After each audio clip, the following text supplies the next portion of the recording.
नमस्कार और M S word की सीरीज़ में आपका स्वागत है। आज के अपने इस लेक्चर में हम फ़ॉन्ट के बारे में देखने जा रहे हैं जो कि होम टैब में है।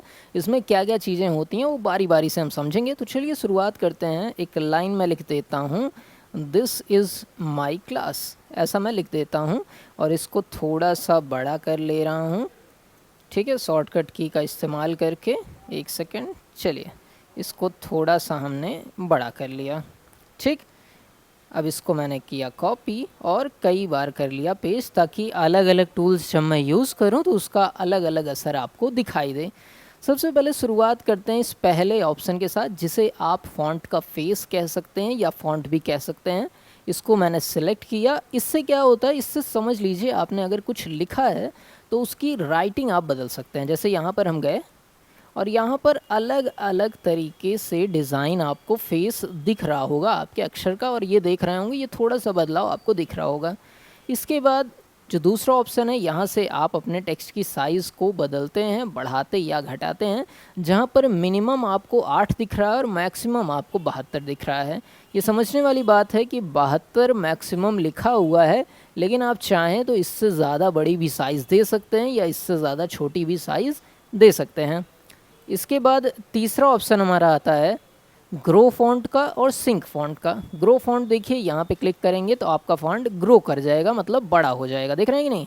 और उसी तरीके से इसके बाद वाले ऑप्शन पे क्लिक करेंगे तो आपका फॉन्ट सिंक कर जाएगा, मतलब छोटा हो जाएगा। देखो माउस ले जाके इस पर थोड़ी देर रोकोगे ना तो ये खुद ही बता रहा है डिक्रीज फॉन्ट साइज़, और शॉर्टकट की भी आपको दिखा रहा है। ये इस तरीके से आप इस चीज़ को देख सकते हैं। फिर बात आती है इसकी केस को चेंज करने की। केस क्या होता है, जैसे आप लिखते हैं कॉपी में तो सेंटेंस केस में लिखते हैं कि भाई पहला लेटर आपका कैपिटल में होगा और फुल स्टॉप तक बाकी सब स्मॉल में होंगे जनरली। तो इसको मैंने सेलेक्ट किया। यहाँ पर देखिए पहला सेंटेंस केस है। अगर इस पर क्लिक भी करता हूँ तो आपको बदलाव समझ में नहीं आएगा, क्योंकि ये पहले से ही सेंटेंस केस में लिखा हुआ है। इसके बाद दूसरे पे देखिए क्या करते हैं, लोअर केस। लोअर केस करने पे जितनी भी कैपिटल में भी चीज़ अगर आपने कुछ लिखी है, जैसे मैं यहाँ पर सबको कैपिटल में करता हूँ, अगर कैपिटल में भी कुछ लिखा है तो लोअर केस पे करते ही वो चीज़ स्मॉल लेटर में बदल जाएगी। जैसा कि देख रहे होंगे यहाँ पे टी भी स्मॉल में हो गया है। फिर आगे चलते हैं, अगला देखते हैं। अपर केस करने पे सारी चीज़ें कैपिटल हो जाएंगी जो कि आपको दिख रही होंगी। उसके बाद कैपिटलाइज ईच वर्ड, हर शब्द का पहला जो वर्ड कैरेक्टर है आपको, वो आपको कैपिटल में दिखेगा। जैसे दिस का टी, इज़ का आई, माई का एम, क्लास का सी, ये आपका कैपिटलाइज ईच वर्ड होता है। और इसके बाद आपका आखिरी में आता है टूगल केस। ये जस्ट अपोजिट है कैपिटलाइज ईच वर्ड का। इसमें पहला शब्द स्मॉल और बाकी सब कैपिटल, मतलब अपर केस में हो जाता है। यहाँ पे देखिए सेंटेंस केस, पहला कैपिटल, बाकी सारे फुल स्टॉप तक स्मॉल, सारे स्मॉल, सारे कैपिटल। हर वर्ड का पहला जो लेटर है, पहला जो अल्फ़ाबेट है वो कैपिटल रहेगा। उसके बाद पहला अल्फ़ाबेट स्मॉल और बाकी सारे कैपिटल हो जाएंगे टूगल केस में। और यहाँ पर ध्यान से देखें तो जो इसकी लिखावट है, जैसे अपर केस में सब कैपिटल में लिखा है, कैपिटलाइज ईच वर्ड में हर शब्द का पहला अल्फ़ाबेट कैपिटल में है, इसमें स्मॉल है। तो ये लिखा भी उसी तरीके से गया है जिस तरीके से ये असर डालता है। चलिए इसके बाद आगे की तरफ बढ़ रहे हैं।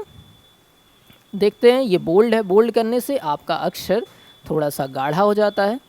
उसके बाद इटैलिक करने से थोड़ा सा टेढ़ा हो जाता है, देख रहे होंगे इटैलिक हो गया।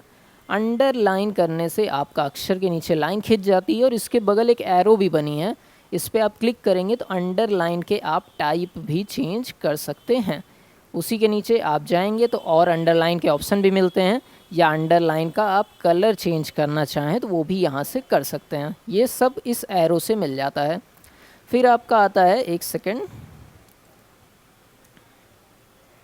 चलिए उसके बाद आपका आता है स्ट्राइक थ्रू। अगर आपने कुछ लिख दिया है उसको आप कट करना चाहते हैं तो स्ट्राइक थ्रू आप यूज़ कर सकते हैं। फिर आपका आता है सब स्क्रिप्ट। सब स्क्रिप्ट और super script generally chemistry, physics और मैथ जैसी चीज़ों में यूज़ करते हैं। मान लीजिए आपको लिखना है H2O, तो जनरली H2O ऐसा लिखा हुआ आप नहीं देखते हैं। इस चीज़ को ऑफ़ करना हो तो कैसे करेंगे, देखिए ये नीला नीला है, क्लिक कर दिया, ऑफ हो गया। अब देखिए H2O, लेकिन आपने ध्यान दिया होगा H2O में 2 नीचे की तरफ थोड़ा सा ऐसे झुका हुआ, लटका हुआ होता है। तो 2 को सेलेक्ट किया और यहाँ पे जब सब स्क्रिप्ट पे मैंने क्लिक किया तो H2O में 2 इस तरीके से बन गया। इसी तरीके से सुपर स्क्रिप्ट अगर लिखनी हो, मतलब x के ऊपर 2 लिखना हो, x स्क्वायर लिखना हो, तो मैंने x लिखा। अब चाहें तो दूसरे तरीके से आप इसको ऑन कर लीजिए, अब जो भी चीज़ लिखेंगे ऊपर ही लिखाएगा। तो मैंने 2 लिखा और फिर इस चीज़ को ऑफ कर लिया, तो अब हमारा एक्स स्क्वायर लिख गया। इसी के बाद वाई स्क्वायर लिखना हो तो प्लस वाई स्क्वायर आपको लिखना है। 2 लिखा, सेलेक्ट किया और ऊपर क्लिक कर दिया तो ये ऑन हो गया। इस तरीके से सब स्क्रिप्ट सुपर स्क्रिप्ट भी यूज़ कर सकते हैं। फिर ये ग्लो का आपका इफेक्ट है, इससे आप फॉर्मेटिंग करते हैं अक्षर की। जैसे देखिए यहाँ पे मैं देख रहे होंगे अलग अलग तरीके से फॉर्मेट दे रहा हूँ, और यही आपका सारा आउटलाइन चेंज करना हो। जैसे देखिए थोड़ा सा इसको मैं और गाढ़ा कर रहा हूँ, दिख भी रहा होगा फ़र्क। आउटलाइन का कलर चेंज करना हो तो वो भी यहाँ से मैं चेंज कर सकता हूँ, या कुछ और देता हूँ। देखिए कितने तरीके के कलर आप दे सकते हैं। इसी तरीके से शैडो देनी हो यहाँ पे, या रिफ्लेक्शन देना हो, ये सारे डिज़ाइंस हैं। आप क्लिक करेंगे एक बार तो आपको समझ में आ जाएगा। देख रहे हैं कि नहीं, ये सारी चीज़ें आप कर सकते हैं। उसके बाद आप किसी चीज़ को अगर चाह रहे हैं हाईलाइट करना तो यहाँ से आप हाईलाइट भी कर सकते हैं। ठीक है, एक बार हाईलाइट कर दिया है, उसे ऑफ़ करना है तो यहाँ पे जाके नो कलर पे जाएंगे तो हाईलाइट आप हटा सकते हैं। ठीक है, बाकी MS वर्ड के अगर नोट्स आपको रिक्वायर हो तो आप 49 रुपीज़ में दिए गए नंबर पे व्हाट्सएप करके हमसे परचेज़ कर सकते हैं। चलिए, उसके बाद यहाँ पे आया और टेक्स्ट का कलर चेंज करना था तो टेक्स्ट का कलर हमने चेंज कर दिया।